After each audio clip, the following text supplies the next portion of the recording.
Connection is incredibly important for year-round benefit utilization. Connection creates comfort for employees to use their benefits and to focus on their mental health and well-being. Welcome to this next session of Beyond the Benefits, CCA's latest podcast, where we're really diving beyond the basic offerings, right? Not just what we're offering to employees, but looking at how we can look to weave those into the workplace culture and really promote lasting health and well-being. I'm Zoe Cobran, joined here by my co-host, Mark Defee. Welcome, Mark. Hey, Zoe, how are you? Doing well, thanks. How about you? Doing well. I'm excited for this topic because it really is kind of what's going on in our world right now. This is going to be an interesting holiday season. Yes, for sure. It's a time of great uncertainty with the upcoming election, and I guess just for all of our listeners to know that this is being recorded prior to Election Day. So we do not yet know what has happened. But we are going to be talking a little bit today about how workplaces can help promote civility, team cohesion in spite of, kind of the contentious feeling in the air right now with people feeling very polarized. Yeah, I think that's a great way to say it. I mean, we have no idea what's coming up, and our goal isn't to take sides here. It's to support anybody regarding mental health and understanding that as a workplace, as an employer, there's a lot that can be done to foster a civil environment, but also create connections. And that it's pretty important to do so for a number of reasons, including benefit utilization. Yeah, absolutely. I was really stunned just looking at some of the statistics that you found, just showing, how much hearing about different resources from a manager, like directly from a manager, as opposed to just getting an email, can really impact the likeliness of someone reaching out. And, managers, I think today are really faced with a lot of extra responsibility, not just managing in terms of work performance, but really helping their employees to feel valued, to feel supported, being on the lookout for mental health concerns, and appropriately referring to internal and external benefits. You're so right. Leaders are being asked to do so much more that isn't directly tied to their job. You know, it's incredible how much time they spend with employees regarding mental health matters or just helping them identify the right benefits.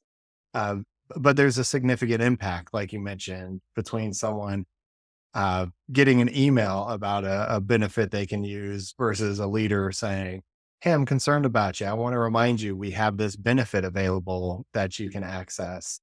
And on top of all that, I mean, leaders are people too. They're struggling with their own views on what's going on in our world, and um, in trying to make sense of it and how it impacts them and their family. But at the same time, knowing um, maybe one of their employees has a completely different view than they do, but the best thing for that employee as a worker and as an individual is to create connection between that leader because it creates connection with the company and creates more utilization. So it's a really tough role right now for leaders to be in, I feel like.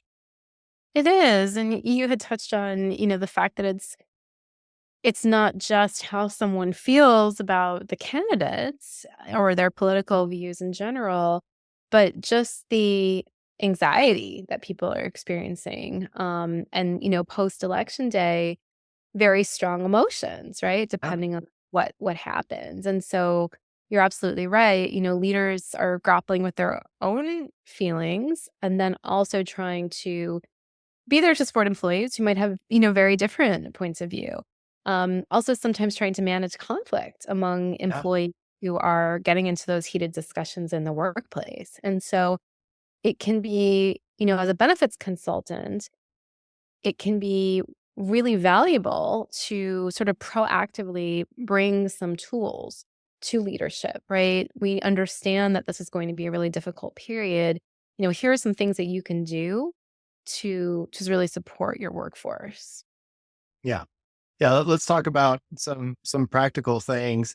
But then after that, why don't we expand it a little bit beyond just this holiday season and why, creating connection and caring for your employees is so important based on the data we've found. Sure.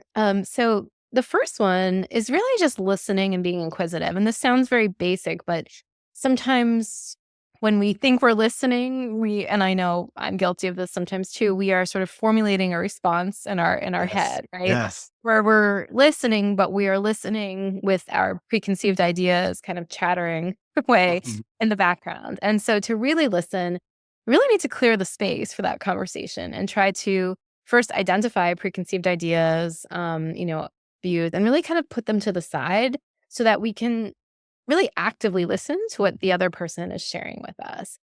And it helps if the goal is really just to understand what the other person is saying as opposed to kind of are coming up with our arguments Yeah. again. You're right. I mean, I think we've all experienced those conversations where it's clear someone's just wanting to shove their point of view down our throat.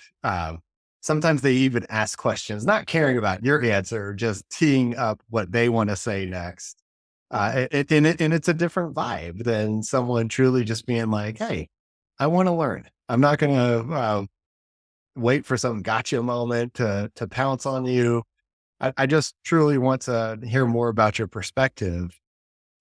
And and I think that's crucial because, if people don't feel heard, they're gonna shut down and just become defensive. Absolutely. So, before we move to the next one, what can people do to kind of turn off their brain just wanting to respond and formulating that response in their head? I think that, a great exercise that I like, it's called clearing the space. And so prior to going into a conversation, it's really just visualizing like, what am I bringing into this conversation with me? What are some of the thoughts that I'm having? And they might be completely unrelated. I might be preoccupied about something else, right? But how can I just sort of visualize like putting that to the side so that I really can listen? Yeah. Yeah, Another one for me, because I love that clearing the space. It's like getting, in your mind, what do you want out of it? Uh, and this is more of a practical one, but I think people struggle with silence. And so they're like in their head formulating their response so that silence doesn't occur. But if we're fully listening to the other person and we're trying not to craft our response, that means there has to be a moment after they're done talking where we formulate our response. And th- for me, that has to happen in silence as I'm trying to be thoughtful and not just spit out the first thing that comes to my head. And it sounds basic, like you mentioned earlier, but the struggling with silence is a real thing. I remember when I first started as a clinician, we learned that a lot in graduate school. Don't just fill the silence, create a space for, change to occur. And I feel like that applies here too. absolutely. And that can be, it doesn't come naturally. Most of us kind of are inclined to, rush to fill that space.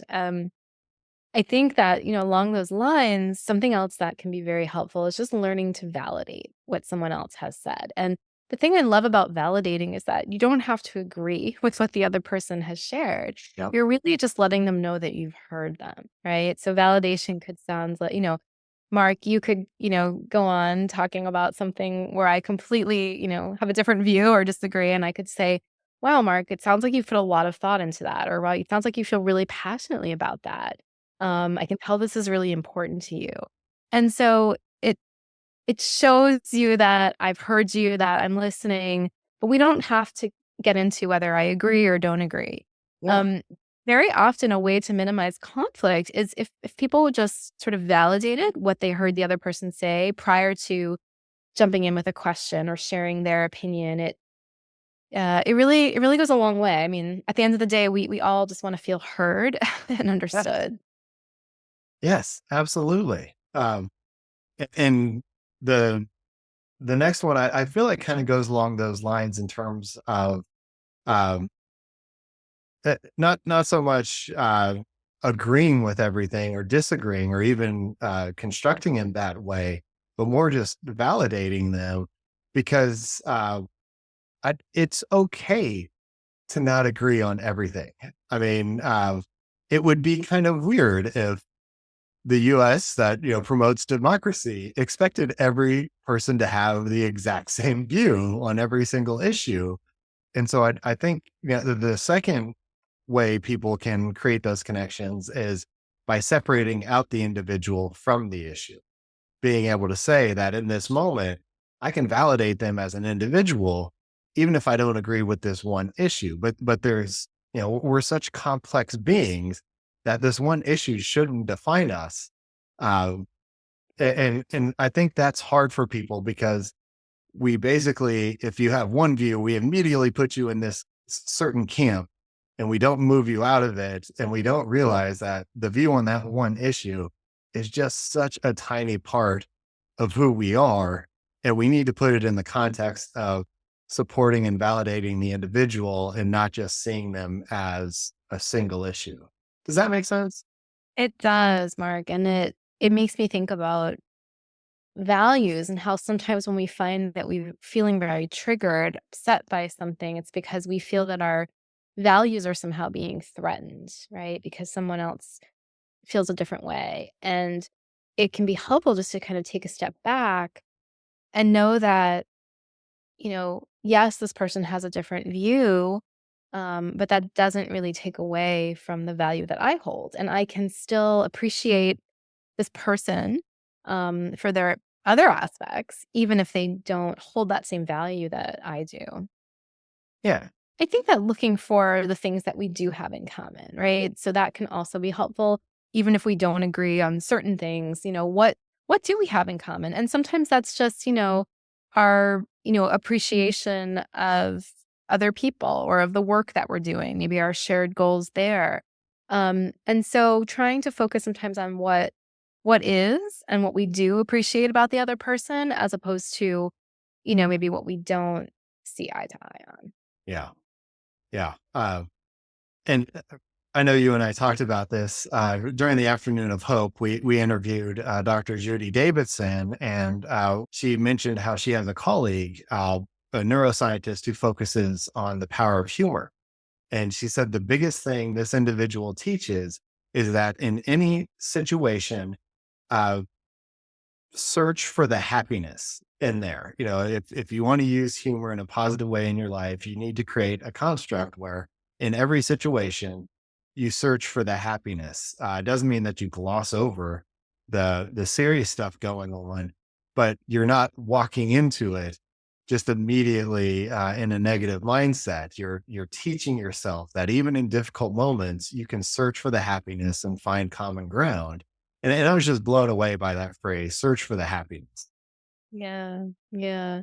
That's a great way of looking at it. Again, it just kind of shifts the lens, right? Yeah, Um, absolutely. and then also something that people can do, especially as the holidays are approaching, is thinking about volunteering or just giving back in some way. It Yes. it really helps the person who's giving as much as the person who's receiving the help. And it can also be a really nice way to bring teams together, right? Because Yeah. we are united in this common goal of helping. So to expand this a little bit wider beyond just the holiday and the election cycle and all that, connection is incredibly important for year round benefit utilization. Connection creates comfort for employees to use their benefits and to focus on their mental health and well being. Because if they don't feel that connection, that means they don't feel secure. And they're now going to wonder how confidential are their mental health benefits and what are their companies doing with that information. And it just creates another barrier to seeking care. Yeah, it's really important that people feel confident, right? That they are working for an organization that values them, that is offering these benefits, and that they're being offered in a way that they are there for people who need them, but that the company is not going to be, finding out who specifically was using them. very often employers feel, well, we have all these benefits, right? We have all these resources that people can access, and we talk about them every year and open enrollment, or but there's a difference between having and really talking about using them, right? Making it part of just kind of a normal everyday thing. Managers or leaders may be talking about utilizing the benefits themselves, suggesting personally to an employee, hey, I know you mentioned that you've been struggling with childcare. Why don't you might want to reach out to this resource. It's free, it's confidential. It's kind of the difference of, if you bring a treadmill into your home, but you're not really, like, using it, right? Or opening them, and then it probably won't really move the needle very much on the scale. So it's a similar concept. Yes. My brother bought a Peloton during the pandemic, and jokingly, after like a month, he was like, "It is the most expensive shirt hanger I've ever purchased." It's good for that too, yeah. Yeah. But you're right. Purchasing the benefit isn't enough to get people to actually change behaviors. And I think you're right. So many companies think that, hey, we've now bought the benefit. That's all we need to do. But there's training of managers, not only of what the benefit offers, but the nuts and bolts of the experience, like you mentioned, whatever they can do to use the benefit themselves to be able to say, hey, this isn't scary. I've used it. It's a pretty simple process. Here's what you do. Uh, so and I know that goes into lack of time. And we started this whole thing saying managers are struggling so much with all the different things they're being asked to do. But this is one area that when you look at all the data, has an extreme impact on productivity, absenteeism, presenteeism, all the things. um, and so whatever you can do to get across to your client companies that more focus needs to be on training leaders regarding the benefits available and how to role model their own use of the benefits. I just think is a great use of time when it comes to well-being at the workplace. Yeah, there's this expression in health, like, you pay now or you pay later, and Mm, it's understandable that managers are very focused on time as it relates to, meeting deadlines, getting the deliverables. But if we're not spending time having those conversations, those one-on-one conversations with employees, checking in, then, it is more likely that people are going to burn out or not be as productive or eventually have to leave the workforce. And that is a loss, right? yeah. Of and so it we need to change the view kind of how we are spending time and really prioritize Yeah. some of the more personal check-ins. And again, we recognize managers are busy, and so one of the best things you can do is work with like your EAP on how do we give our managers quick hitting information. What's a one sheet that they can either save on their desktop or maybe even print out and put on their wall in their office, with maybe a few things to consider, like we talked about. How do you create connections, but also here's some quick hitting information about your EAP services and how to access it. And uh, right then in the moment, if they're talking to an employee or they know they're about to talk to an employee, grabbing that one sheet and reviewing it real quickly so they can be helpful and not just, hey, I'm worried about you. Why don't you reach out to HR because I know we have great EAP benefits. And so if you are working with an EAP provider, really push them for that one sheet for managers, because that in the moment information could be the difference between an employee continuing to seek out help through their benefits or just saying, oh, you're pointing me to HR. That just sounds like a lot of work. Never mind. I'll suck it up and deal with this. Yeah. I mean, it could even be something as brief as, at the end of a team huddle, 30 seconds. Hey, I know it's been a tough week. Just want to remind you all that the EAP is available. I mean, something as simple as that, Yep. 15, 20 seconds of mentioning it. And this is where you can find the information. The more that it's mentioned on a regular basis and it's just part of the conversation, the more likely employees are to utilize their resources, which of course is just going to increase, the ROI. And I can't tell you how many times on the phones when I was on the ops side, we would see this influx of callers from a certain, division within a company after a manager shares their experience with the Sure. EAP. So many of their employees would call saying, "Hey, I want to access services." Okay, well, how'd you hear about the program? Oh, actually, my leader in a team meeting recently talked about how they used it and it was great and it was simple to access. Like those stories make a huge difference. They're very powerful. Yeah.